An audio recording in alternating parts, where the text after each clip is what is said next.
சாமுவேலின் முதலாம் புஸ்தகம் 28ஆம் அதிகாரம். அந்நாட்களிலே பெலிஸ்தர் இஸ்ரவேலின் மேல் யுத்தம் பண்ண தங்கள் சேனைகளை போருக்கு கூட்டினார்கள்.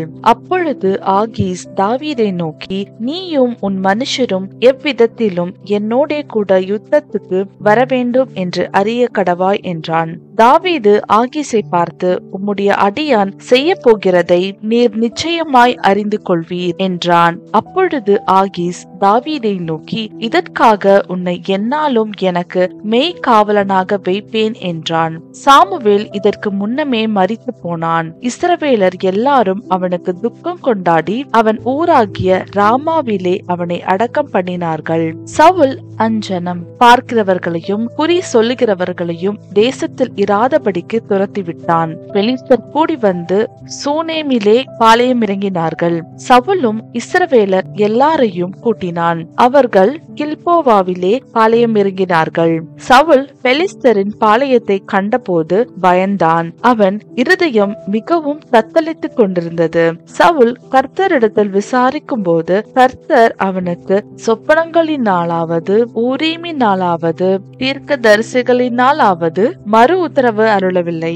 அப்பொழுது சவுல் தன் ஊழியக்காரரை நோக்கி, அஞ்சனம் பார்க்கிற ஒரு ஸ்திரீயை தேடுங்கள், நான் அவளிடத்தில் போய் விசாரிப்பேன் என்றான். அதற்கு அவனுடைய ஊழியக்காரர், இதோ எந்தோரில் அஞ்சனம் பார்க்கிற ஒரு ஸ்திரீ இருக்கிறாள் என்றார்கள். அப்பொழுது சவுல் வேஷம் மாறி வேறு வஸ்திரம் தரித்துக் கொண்டு அவனும் அவனோட கூட 2 பேரும் ராத்திரியிலே அந்த ஸ்திரீயின் இடத்தில் போய் சேர்ந்தார்கள். அவளை அவன் நோக்கி, நீ அஞ்சனம் பார்த்து எனக்கு குறி சொல்லி நான் உன்னிடத்தில் சொல்லுகிறவனை எழும்பி வர செய் என்றான். அதற்கு அந்த ஸ்திரீ, சவுல் அஞ்சனம் பார்க்கிறவர்களையும் குறி சொல்லுகிறவர்களையும் தேசத்தில் இராதபடிக்கு நிர்மூலமாக்கின செய்தியை நீர் அறிவீரே.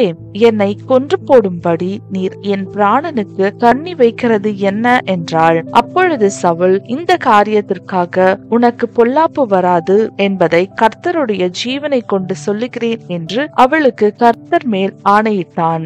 அப்பொழுது அந்த ஸ்திரீ, உமக்கு நான் யாரை எழும்பி வர பண்ண வேண்டும் என்றதற்கு அவன், சாமுவேலை எழும்பி வர பண்ண வேண்டும் என்றான். அந்த ஸ்திரீ சாமுவேலை கண்ட மாத்திரத்தில் மகா சத்தமாய் கூப்பிட்டு சவுலை நோக்கி, ஏன் என்னை மோசம் போக்கினீர்? நீர்தான் சவுல் ஆச்சுதே என்றாள். ராஜா அவளை பார்த்து, நீ பயப்படாதே, நீ காண்கிறது என்ன என்று கேட்டான். அதற்கு அந்த ஸ்திரீ, தேவர்கள் பூமிக்குள்ளிருந்து ஏறி வருகிறதை காண்கிறேன் என்று சவுலுக்கு சொன்னாள். அவருடைய ரூபம் என்ன என்று அவளை கேட்டான். அதற்கு அவள், சால்வையை போட்டுக் கொண்டிருக்கிற ஒரு முதிர்ந்த வயதான மனுஷன் எழும்பி வருகிறான் என்றாள். அதனாலே சவுல் அவன் சாமுவேல் என்று அறிந்து கொண்டு தரை மட்டும் முகம் குனிந்து வணங்கினான். சாமுவேல் சவுலை நோக்கி, நீ என்னை எழுப்பி வர பண்ணி என்னை கலைத்தது என்ன என்று கேட்டான். அதற்கு சவுல், நான் மிகவும் நெருக்கப்பட்டிருக்கிறேன். பெலிஸ்தர் எனக்கு விரோதமாய் யுத்தம் பண்ணுகிறார்கள்.